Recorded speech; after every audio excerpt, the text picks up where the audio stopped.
पगलामुखी सर्वदुष्टानां वाचं मुखं पदं स्तम्भय जिह्वां कीलय बुद्धिं विनाशय ह्रीं ॐ स्वाहा।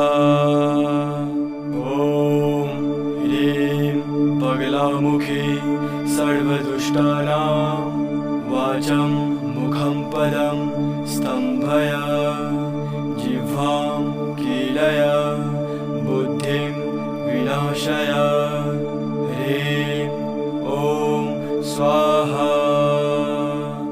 ॐ ह्रीं पगलामुखी सर्वदुष्टानां वाचं मुखं पदं स्तम्भय जिह्वां कीलय